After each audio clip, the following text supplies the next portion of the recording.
ಕರ್ನಾಟಕ ರಾಜ್ಯ ಸರ್ಕಾರ ರೈತಾಪಿ ವರ್ಗ ಹಾಗೂ ಜನಸಾಮಾನ್ಯರಿಗೆ ಅನ್ಯಾಯವೆಸಗುತ್ತಿದೆ ಎಂದು ಭಾರತೀಯ ಕಿಸಾನ್ ಸಂಘದ ಜಿಲ್ಲಾಧ್ಯಕ್ಷ ವಿಜಯ್ ಕುಮಾರ್ ಅವರು ಹೇಳಿದರು. ಕೃಷಿ ಸನ್ಮಾನ್ ಯೋಜನೆಯಡಿ ಕೇಂದ್ರ ಸರ್ಕಾರ 6,000 ರೂಪಾಯಿ, ರಾಜ್ಯ ಸರ್ಕಾರ 4,000 ರೂಪಾಯಿ ಕೊಡ್ತಾ ಇತ್ತು.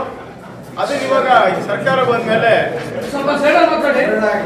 4,000 ರೂಪಾಯಿಯನ್ನ ತಡೆ ಹಿಡಿದಿರ್ತಕ್ಕಂಥದ್ದು, 4,000 ರೂಪಾಯಿ ರೈತರಿಗೆ ಕೊಡದಲ್ಲೇ ವಂಚಿಸ್ತಿರ್ತಕ್ಕಂಥದ್ದಕ್ಕೆ ನಮ್ಮ ರೈತರು ಏನು 70% ರೈತರು 80% ರೈತರು ನಮ್ಮ ರಾಜ್ಯದಲ್ಲಿದ್ದಾರೆ. ಅವರು ಇವತ್ತು ಸರ್ಕಾರ ವಿರುದ್ಧ ತಿರುಗಿದ್ದಾರೆ ಅಂತ ಹೇಳಲಿಕ್ಕೆ ಇಚ್ಛೆ ಪಡ್ತೀನಿ. ಹಾಗೆ ಎರಡನೇ ಪಾಯಿಂಟ್ ಏನಪ್ಪಾ ಅಂದ್ರೆ, ರೈತಾಪಿ ವರ್ಗದವರಿಗೆ ಕೃಷಿ ಪಂಪ್ ಸೆಟ್ಗೆ TC ಮತ್ತು ಲೈನ್ಗೆ ಹಿಂದಿನ ಸರ್ಕಾರದವರೆಗೂ ಎಲ್ಲರಿಗೂ ಯಾವ ರೈತರು ಕೇಳಿದ್ರು ಒಂದು TC ಲೈನ್ಗಳನ್ನ ಉಚಿತವಾಗಿ ಒಂದು 10% ಕಟ್ಟಿಸಿ ಎಲ್ಲಿ ಕೊಡುವಂತ ವ್ಯವಸ್ಥೆ ಇತ್ತು. ಇವತ್ತು ಪೂರ್ತಿ 100% ಕಟ್ಟಿಸಿ ರೈತರ ಮೇಲೆ ಬರ ಎಳೆದು ಸರ್ಕಾರ ನಮಗೆ ರೈತರಿಗೆ ಅನ್ಯಾಯ ಮಾಡಿದೆ, ದ್ರೋಹ ಮಾಡಿದೆ. ಅದಕ್ಕೆ ನಮ್ಮ ರೈತರುಗಳು ಎಲ್ಲಿ ಹೋದ್ರು ಹೇಳ್ತಿದ್ದಾರೆ ಕಾಂಗ್ರೆಸ್ ಸರ್ಕಾರ ತೊಲಗಬೇಕು, ಕಾಂಗ್ರೆಸ್ ಸರ್ಕಾರ ವಿರುದ್ಧ ನಮ್ಮ ಹೋರಾಟ ಅಂತ ಹೇಳ್ತಿದ್ದಾರೆ.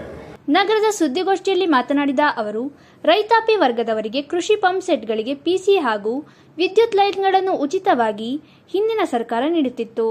ಆದರೆ ಈಗ ಅಧಿಕಾರಕ್ಕೆ ಬಂದಿರುವ ಕಾಂಗ್ರೆಸ್ ಸರ್ಕಾರ ಏಕಾಏಕಿ ಈ ವಿದ್ಯುತ್ ಸಂಪರ್ಕವನ್ನು ನಿಲ್ಲಿಸಿ ರೈತಾಪಿ ವರ್ಗಕ್ಕೆ ಭಾರಿ ನಷ್ಟ ಉಂಟು ಮಾಡುತ್ತಿದೆ ಎಂದು ಹೇಳಿದರು. ಹಾಗಾಗಿ ಈ ಸರಿ ಚುನಾವಣೆಯಲ್ಲಿ ಕಾಂಗ್ರೆಸ್ ವಿರುದ್ಧವಾಗಿ ಕೆಲಸ ಮಾಡ್ತಾರೆ ಅಂತ ರೈತರುಗಳು ನನ್ನ ಭಾವನೆ ಅನಿಸ್ತಾ ಇದೆ. ಭೀಕರ ಬರಗಾಲ ಇದ್ರು 80% ರೈತರಿದ್ದಾರೆ. ಇನ್ನು ಎಲ್ಲರೂ ನಗರ ಪ್ರದೇಶ ಇರ್ಬೋದು, ಗ್ರಾಮಾಂತರ ಪ್ರದೇಶ ಇರ್ಬೋದು, ಕುಡಿಯೋ ನೀರಿನ ಅಭಾವನೂ ಅಷ್ಟೇ ಆಗಿದೆ.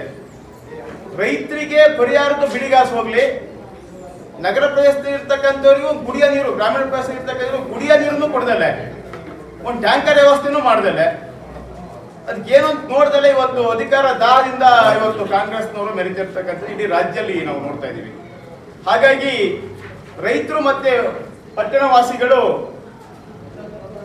ಇವತ್ತು ಕಾಂಗ್ರೆಸ್ ಸರ್ಕಾರ ವಿರುದ್ಧ ತಿರುಗಿ ಬೀಳುವಂತ ಪ್ರಮೇಯ ಬಂದಿದೆ ಅಂತ ಹೇಳಲಿಕ್ಕೆ ನಾನು ಇಷ್ಟಪಡ್ತೇನೆ. ರೈತಾಪಿ ವರ್ಗದವರಿಗೆ ಇದು ಹಿಂದಿನ ಸರ್ಕಾರದವರೆಗೂ 9,000 ಕೋಟಿ ಸಲಕರಣೆಗಳನ್ನು ಕೊಡ್ಲಿಕ್ಕೋಸ್ಕರ 9,000 ಕೋಟಿ ಹಣ ಮೀಸಲಿಟ್ಟಿದ್ರು. ಇವತ್ತು 5,000 ಕೋಟಿ ವಾಪಸ್ ತಗೊಂಡು 4,000 ಕೋಟಿ ಸಲಕರಣೆಗಳಿಗೆ ಬಿಡುಗಡೆ ಮಾಡಿದ್ದಾರೆ. ಅದು ನಮ್ಮ ರೈತಾಪಿ ವರ್ಗಕ್ಕೆ ಯಾವುದೇ ಸಲಕರಣೆ, ಟ್ರ್ಯಾಕ್ಟರ್ ಇರ್ಬೋದು, ಕೃಷಿ ಪರಿಕರಗಳಿರ್ಬೋದು, ಏನು ಕೊಳ್ಳಕ್ಕಾಗದೇ ಇರೋದ್ರಿಂದ, ಇವತ್ತು ಬರಗಾಲದ ಭೀತಿನೂ ಎದುರಿಸ್ತಿರೋದ್ರಿಂದ ರೈತರು ಕಂಗಾಲಾಗಿ ಸರ್ಕಾರ ವಿರುದ್ಧ ತಿರುಗಿ ಬಿದ್ದಿದ್ದಾರೆ.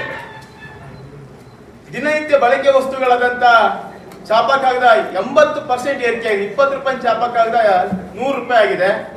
100 ರೂಪಾಯಿ ಚಾಪಾ ಕಾಗದ 500 ರೂಪಾಯಿ, 1,000 ರೂಪಾಯಿ ಆಗಿದೆ.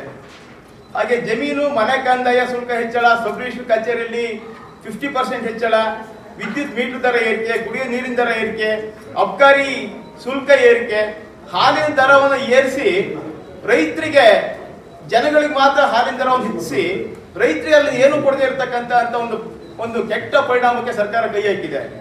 8 ರೂಪಾಯಿವರೆಗೂ ಹಾಲಿನ ದರವನ್ನು ಏರಿಸಿ ರೈತರಿಗೆ ಏನಿಲ್ಲ, ಏನಿತ್ತು ಅಷ್ಟೇ ಹುಲ್ಲು ಹಾಕೊಂಡು ನೀರು ಕುಡಿಸ್ಕೊಂಡು ದನ ಮೇಯಿಸಬೇಕಾದ ಪರಿಸ್ಥಿತಿ ಇವತ್ತು ರೈತ ತಂದಿಟ್ಟಿದ್ದಾರೆ. ಹಾಗೇನೆ ಭಯೋತ್ಪಾದನೆ ಅಂತ ಕೃತ್ಯಗಳು ಜಾಸ್ತಿ ಆಗ್ತಿದ್ರು ದೇಶದಲ್ಲಿ.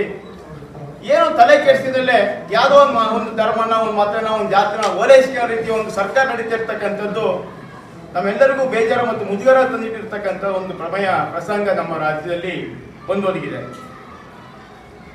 ಹಾಗೆ ಈಗ ಹಿಂದಿನ ಸರ್ಕಾರ ಇರ್ಬೇಕಾದ್ರೆ ನೀವೆಲ್ಲ ನೋಡಿದ್ರಿ, ಮಾಧ್ಯಮ ಮಿತ್ರರು ಎಲ್ಲ, ಈ ಸರಿ ಬರಗಾಲ, ಹೋದ ಸರಿ ಫ್ಲಡ್ಸ್. ಅವಾಗ ರೈತರಿಗೆ ಒಂದು ಎಕರೆ 12,000 ರೂಪಾಯಿನಷ್ಟು ಬರಗಾಲದ ಪರಿಹಾರ ನಿಧಿಯಾಗಿ ಕೊಟ್ಟಿದ್ರು, ಅಲ್ಲ ಫ್ಲಡ್ಜಿನ ನಿಧಿಯಾಗಿ ಎಕರೆ 12,000 ಘೋಷಣೆ ಆಗಿತ್ತು ಮಲೆನಾಡು ಭಾಗದಲ್ಲೆಲ್ಲ. ಈ ಸರಿ ಭಿಕ್ಷಕರಿಗೆ ಕೊಟ್ಟ ರೀತಿ 1,000-2,000 ಕೊಡ್ತಿರ್ತಕ್ಕಂಥದ್ದು ನಮ್ಮ ರೈತರಿಗೆ ಕೆರಳಿಸಿದೆ. ಇಷ್ಟಕ್ಕೂ ಜಾಸ್ತಿ ಇನ್ನೂ ಹೆಚ್ಚಾರು ವಿಷಯಗಳು ರೈತರ ಮೇಲೆ ದೌರ್ಜನ್ಯಗಳು ನಡೀತಿರೋದ್ರಿಂದ ಭಾರತೀಯ ಕಿಸಾನ್ ಸಂಘ ಹಾಗೂ ರೈತ ಸಮುದಾಯ ಈ ಸರಿ ಕರ್ನಾಟಕದಲ್ಲಿ ಕಾಂಗ್ರೆಸ್ ಅನ್ನು ತಿರಸ್ಕರಿಸಬೇಕು ಅನ್ನೋ ಭಾವನೆಯನ್ನ ಅವರು ನಾವು ರೈತರೆಲ್ಲ ಅಂದ್ಕೊಂಡಿದ್ದಾರೆ. ಅವ್ರ ಪರವಾಗಿ ನನ್ನ ಪರವಾಗಿ ಹೇಳ್ತಾ ಇಲ್ಲ, ಇಡೀ ರೈತ ಸಮುದಾಯ ಪರವಾಗಿ ರೈತರ ಒಂದು ಭಾವನೆಯನ್ನು ನಾನು ನಿಮ್ಮ ಮುಂದೆ ವ್ಯಕ್ತಪಡಿಸ್ತಿದ್ದೇನೆ.